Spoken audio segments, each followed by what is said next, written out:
जय श्री हरि। हर पाप का दंड तय है, लेकिन क्या आप जानते हैं कि माघ मास में किया गया एक छोटा सा पुण्य जन्मों जन्मों के पापों का बोझ भी हल्का कर सकता है। शास्त्र कहते हैं, जो कथा आज आप सुनने वाले हैं उसने एक पतित आत्मा को भी मोक्ष के द्वार तक पहुंचा दिया। अगर आप जीवन में कभी दुख, कष्ट या अशांति से गुजरे हैं तो माघ मास अध्याय 19 की यह कथा आपके लिए ही है।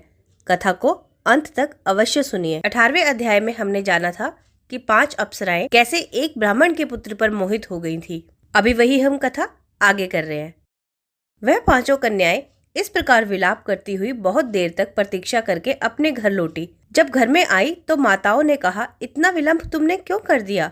तब कन्याओं ने कहा कि हम किन्नरियों के साथ क्रीड़ा करती हुई सरोवर पर थी और कहने लगी कि आज हम बहुत थक गई हैं और जाकर लेट गई। वशिष्ठ जी कहते हैं, इस प्रकार आशय को छुपाकर वह वीरे की मारी पड़ गई। उन्होंने घर में आकर किसी प्रकार की क्रीड़ा नहीं की। वह रात्रि उनको एक युग के समान बीती।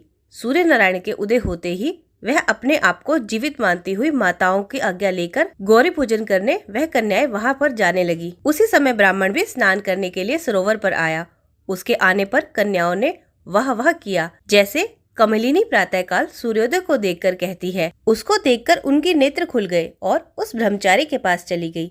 आपस में एक दूसरे का हाथ पकड़कर चारों तरफ से उसको घेर लिया और कहने लगी कि मूर्ख, उस दिन तू भाग गया था लेकिन आज नहीं भाग सकता। हम लोगों ने तुझको घेर लिया है। ऐसे वचन सुनकर बाहुपाश में बंधे हुए ब्राह्मण ने मुस्कुराकर कहा, तुमने जो कुछ कहा सो ठीक है, परंतु मैं तो अभी विद्या अभ्यास और ब्रह्मचारी हूँ। गुरुकुल में मेरा विद्या अभ्यास पूरा नहीं हुआ। पंडित को चाहिए कि जिस आश्रम में रहे उसके धर्म का पालन करे। इस आश्रम में मैं विवाह करना धर्म नहीं समझता। अपने व्रत का पालन करके और गुरु की आज्ञा पाकर ही विवाह कर सकता हूँ, उससे पहले नहीं कर सकता। यह बात सुनकर वह कन्याएं इस प्रकार बोली जैसे बैशाख मास में कोयल बोलती है। वह कहने लगी, धर्म से अर्थ और अर्थ से काम और काम से धर्म के फल का प्रकाश होता है। ऐसा पंडित लोग और शास्त्र ही कहते हैं। हम काम सहित धर्म की अधिकता से आपके पास आई हैं, सो आप पृथ्वी के सब भोगों को भोगिए। उस ब्राह्मण ने कहा, तुम्हारा वचन सत्य है, किंतु मैं अपने व्रत को समाप्त करके ही विवाह कर सकता हूँ, पहले नहीं कर सकता। तब वह कन्याएं कहने लगी कि तुम मूर्ख हो। अनोखी औषधि, ब्रह्म बुद्धि, रसायन सिद्धि, अच्छे कुल की सुंदर नारियां तथा मंत्र जिस समय प्राप्त हो तभी ग्रहण कर लेना चाहिए। कार्य को टालना अच्छा नहीं होता। केवल भाग्य वाले पुरुष ही प्रेम से पूर्ण, अच्छे कुल से उत्पन्न, स्वयंवर चाहने वाली कन्याओं को प्राप्त होते हैं। कहाँ हम अनोखी नारियां, कहाँ आप तपस्वी बालक। यह बेमेल का मेल मिलाने से विधाता की चतुराई ही है। इस कारण आप हम लोगों के साथ गंधर्व विवाह कर ले। इनके ऐसे वचन सुनकर उन धर्मात्मा ब्राह्मण ने कहा कि व्रती रहकर इस समय विवाह नहीं करूंगा, मैं स्वयंवर की इच्छा नहीं करता। इस प्रकार उसके वचन सुनकर उन्होंने एक दूसरे का हाथ छोड़कर उसको पकड़ लिया। सुशील और सुरस्वरा ने उसकी भुजाओं को पकड़ लिया। सुतारा ने आलिंगन किया। चंद्रिका ने उसका मुख चूम लिया, परंतु फिर उसने क्रोधित होकर उनको श्राप दिया कि तुम डायन की तरह मुझसे चिपटी हो, इस कारण पिशाचिनी हो जाओ। ऐसे श्राप देने पर वह उसको छोड़कर अलग खड़ी हो गई। उन्होंने कहा कि हम निरपराधियों को वृथा क्यों श्राप दिया? तुम्हारी इस धर्मज्ञता पर धिक्कार है। प्रेम करने वालों से बुराई करने वालों का सुख दोनों लोकों में नष्ट हो जाता है, इसलिए तुम भी हम लोगों के साथ पिशाच हो जाओ। तब वे आपस में क्रोध से उस सरोवर पर पिशाच पिशाचनी हो गए और बस पिशाच पिशाचनी कठिन शब्दों से चिल्लाते हुए अपने कर्मों को भोगने लगे।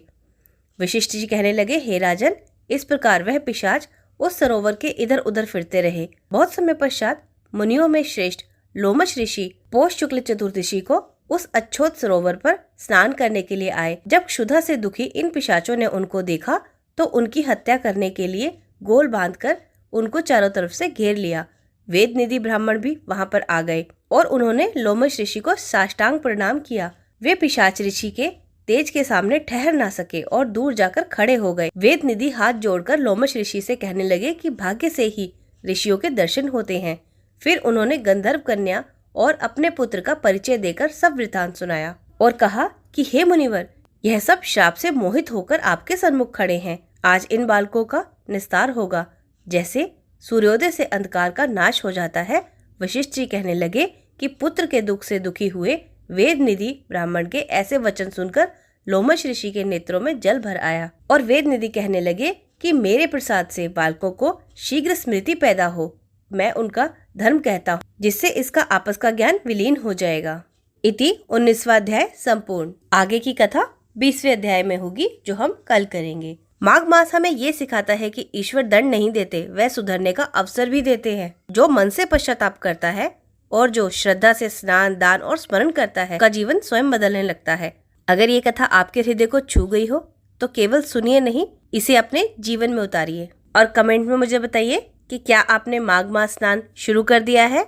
और अगर आपको ये वीडियो अच्छी लगी हो तो आप वीडियो को लाइक कर दीजिए, चैनल पे नए हो तो सब्सक्राइब कर लीजिए और नोटिफिकेशन बेल भी प्रेस कर लीजिए। जय श्री हरि।